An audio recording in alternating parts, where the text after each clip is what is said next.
छत्रपती शिवाजी महाराज, वंदनीय हिंदुहृदय सम्राट शिवसेना प्रमुख बाळासाहेब ठाकरे, आदरणीय पक्षप्रमुख उद्धव साहेब ठाकरे, युवा सेना प्रमुख आदित्यजी ठाकरे, गेली 57 वर्ष शिवसेनेसाठी प्रत्यक्ष आणि अप्रत्यक्ष आपलं योगदान देणारे तमाम शिवसैनिक, शिवसेना 57 वर्षाची झाली। ही समोर असणारी अथांग गर्दी सांगते शिवसेना एकच, शिवसेना ठाकरेंचीच, शिवसेना कडवाट स्वाभिमानी निष्ठावंत शिवसैनिकांची। 57 वर्ष याच शिवतीर्थावरून महाराष्ट्र गरजत राहिलाय। आम्ही कुणाच्या वाट्याला जात नाही, पण आमच्याच वाटेवर येऊन कुणी आमच्याशीच वाटमारी करायचा प्रयत्न केला तर त्याच्या वाटेवर जाऊन त्याची वाट लावल्याशिवाय आम्ही आमच्या वाटेवर परतत नाही। हा महाराष्ट्राचा इतिहास आहे। वंदनीय हिंदुहृदय सम्राट शिवसेना प्रमुख बाळासाहेब ठाकरेंनी ही शिवसेना आपल्या हाताने पक्षप्रमुख उद्धवजी ठाकरेंच्या हाती सोपवली। शिवसेना वाढली, बहरली। शिवसेना 57 वर्षाचा महावृक्ष झाला। असंख्य शिवसैनिकांच्या घामातून या महावृक्षाला असंख्य फळं लागली। काही फळं गळून गेली, काही फळं पळून गेली। हा वृक्ष छाटण्याचा अनेकांनी प्रयत्न केला, शिवसेना संपवण्याचा प्रयत्न केला, पण शिवसेना संपली नाही, शिवसेना संपणार नाही।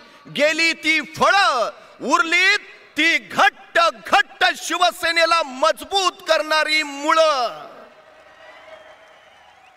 आणि हे सगळं कशासाठी केलं? यातून कुठला विकास साधला? फक्त जाहिराती, घोषणा आणि आश्वासनांचा सुकाळ, बारी सगळा दुष्काळ।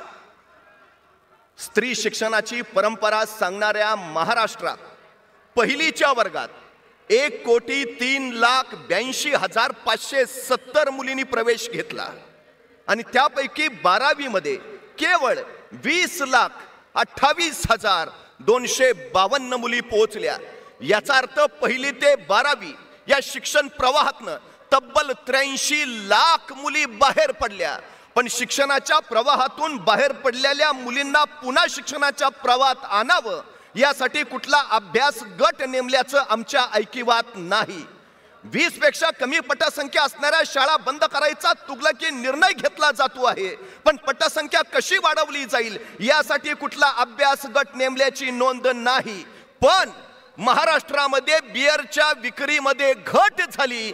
ही महाराष्ट्रातली बिअर विक्री कशी वाढवावी यासाठी मात्र महाराष्ट्रात सरकारनं अभ्यास गट नेमलाय। म्हणजे सगळ्या प्रश्नांवर या सरकारनं एकच उत्तर शोधलं, प्या बिअर आणि करा चिअर। आम्ही कुठं घेऊन चाललो महाराष्ट्र आमचा? ज्या राज्यानं देशाला दिशा दिली त्या राज्याला आम्ही आज कुठल्या दिशेनं घेऊन चाललो आहे?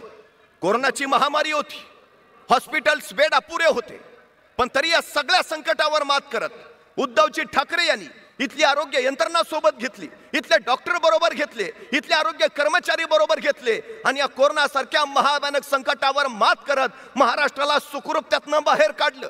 आता कोरोना सारखी महामारी नाही, डॉक्टर्स तेच आहेत, आरोग्य यंत्रणा तीच आहे, कर्मचारी तेच आहेत, तरी नांदेडच्या शासकीय रुग्णालयामध्ये 48 तासात 35 रुग्ण दगावले, छत्रपती संभाजीनगरमध्ये 24 तासात 12 रुग्ण दगावले, नागपूरला तेच, ठाण्यात तेच। हे मृत्यूचं थैमान काय? नेमकं काय बदललंय? बदललं आहे नेतृत्व, बदललं आहे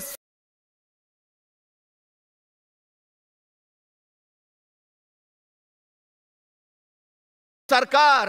तुम्ही उद्धवजी ठाकरेंना मुख्यमंत्री पदावरनं घालवलात, पण कोरोनाच्या काळात उद्धवजी ठाकरेंनी केलेलं कार्य जनतेच्या मनातून कसं घालवणार हा सगळ्यात महत्त्वाचा प्रश्न आहे। तुम्ही फक्त जाहिराती करा, खरं शासनाचा आज रोज 20 लाख रुपये खर्च आहे जाहिरातीचा। हे जाहिरातीचे पैसे जर औषधाकडे वळवले असते तर शेकडो निरपराध रुग्ण वाचले असते। ही सगळ्यात महत्त्वाची गोष्ट आहे। आज आमच्या तरुणांची अवस्था काय? बेरोजगारी प्रचंड वाढली आहे. परवा पोलीस भरती झाली, 7,000 जागा, अर्ज आले 6 लाख. 3 शासकीय विभागातल्या भरत्या निघाल्या, अर्ज आले, जागा होत्या 35,000, अर्ज आले 23 लाख. काय अवस्था आहे नेमकी. एका राजाच्या दरबारात एक गायक आला, मैफल चालू झाली, गायकानं गाणं चालू केलं आणि गायकाचं गाणं ऐकून राजा प्रचंड खुश झाला. म्हटला तुझ्या खात्यावर 1 लाख जमा करतो. गायकाला आणखी उत्साह आला, तो आणखी चांगलं गायला लागला. राजा आनंदात म्हणाला तुझ्या खात्यावर आता 15 लाख जमा करतो. मग तर त्या गायकाला भरूनच आलं, तो आणखी चांगला गायला लागला. राजा म्हटला तुला पक्क घर देतो. गायकाला आणखी उत्साह आला. राजा म्हटला आता तुझ्या मुलाला नोकरी देतो, प्रतिवर्षी 2 करोड नोकऱ्या देणारच आहे. गायकाला आनंदच आनंद झाला. मैफल संपली, गायक आनंदात घरी आला. बायकोला म्हणाला राजाने आज मला बक्षिसं घोषित केली, 15 लाख खात्यावर जमा करतो म्हणले, पक्की घरं देतो म्हणले, नोकऱ्या देतो म्हणले. आता आपले बुरे दिन जाणार, अच्छे दिन येणार. बायकोलाही आनंद झाला. महिना झाला, 2 महिने झाले, 3 महिने झाले, 4 महिने, वर्ष, 2 वर्ष, 3 वर्ष. बायको संतापली. गायकाला म्हणाली पहिले राजाच्या दरबारात जा, 15 लाख कधी देणार आहे ते विचारा, घर कधी देणार आहे ते विचारा, पोरला नोकरी कधी देणार आहे ते विचारा, त्याशिवाय घरात पाऊल ठेवायचं नाही. गायक राजाकडे गेला. राजाला म्हणाला आपली मैफल झालेली, तुम्ही माझं गाणं ऐकून मला बक्षिसं घोषित केली, 15 लाख खात्यावर जमा करतो म्हटला, पक्क घर देतो म्हटला, मुलाला नोकरी देतो म्हटला. महाराज 3 वर्ष झाली अजून काहीच नाही. तेव्हा राजे म्हणाले हे बघ, तुझं गाणं ऐकलं की माझे कान खुश व्हायचे आणि माझं बक्षीस ऐकलं की तुझं कान खुश व्हायचे. हिशोब बरोबर. ह्या देण्या घेण्याचा विषय येतो कुठं. आमचं तरी दुसरं काय झालं. यांनी घोषणा करायच्या, आमचे कान खुश, आम्ही मतं द्यायची, त्यांचे कान खुश. पण आपल्या पदरात नेमकं पडलं काय. काय आलं हातात. काय झालं 15 लाखाचं, काय झालं 2022च्या पक्क्या घरांचं, काय झालं 2 करोड नोकऱ्यांचं, काय झालं स्मार्ट सिटीचं, काय झालं आदर्श गावांचं. अरबी समुद्रात छत्रपती शिवाजी महाराजांचं स्मारक उभारणार होता, काय झालं त्याचं. हिंदू मिलमध्ये डॉक्टर बाबासाहेब आंबेडकरांचं स्मारक उभारणार होता, काय झालं.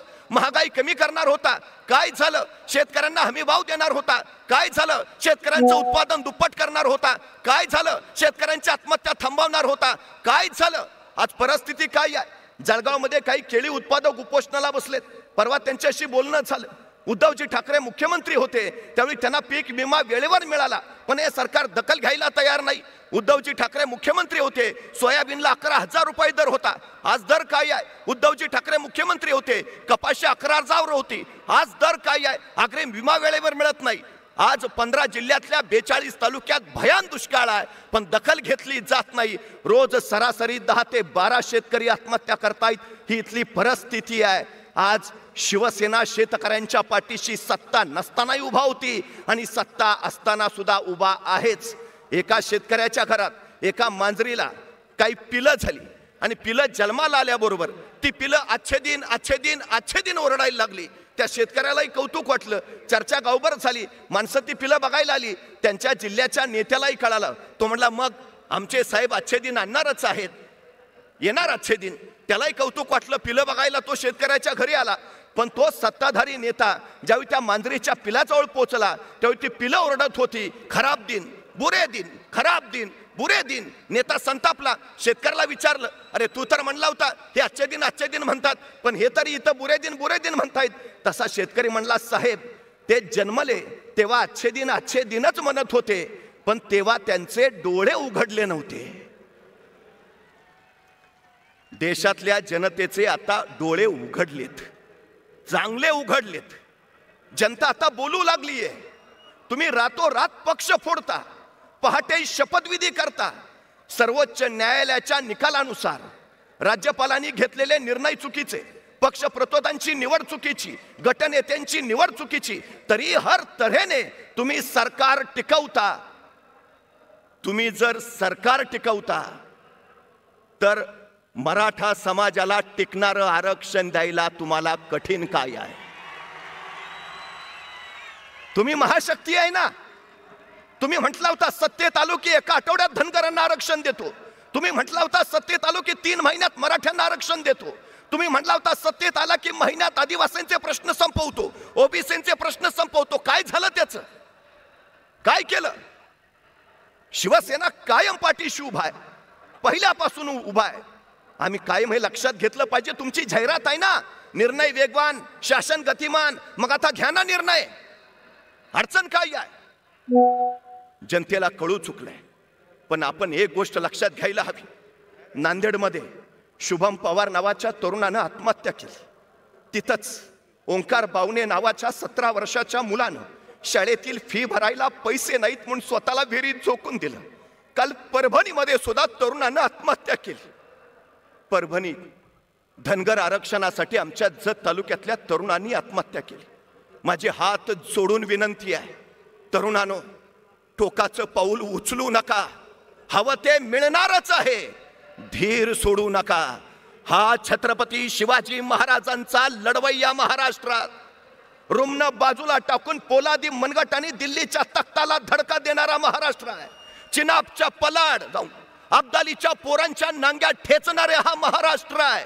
मृत्यूच्या कराल दाडेत बडेंगे बचेंगे तो और भी लढेंगे असं गरजत उत्तरे थैमान घालणारा हा महाराष्ट्र आहे.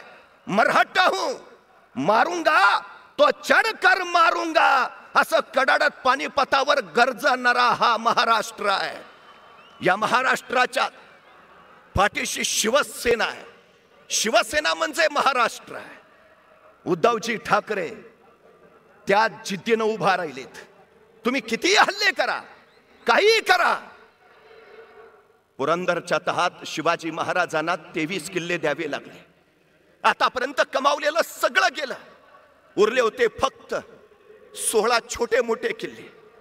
पण तरी महाराज जिद्दीनं उभा राहिले आणि 1665 ते 1674 या अवघ्या 9 वर्षात 16 किल्ल्यांपासून सुरुवात केलेल्या महाराजांनी राज्याभिषेकाच्या वेळी स्वराज्यात 360 किल्ले उभा केले. अवघ्या 9 वर्षात 344 किल्ले जिंकले. आपण शिवछत्रपतींचे मावळे आहोत. आपण शिवसैनिक म्हणून आहोत. उभा राहायचंय परत. उद्धवजी ठाकरे त्या जिद्दीनं उभा आहेत.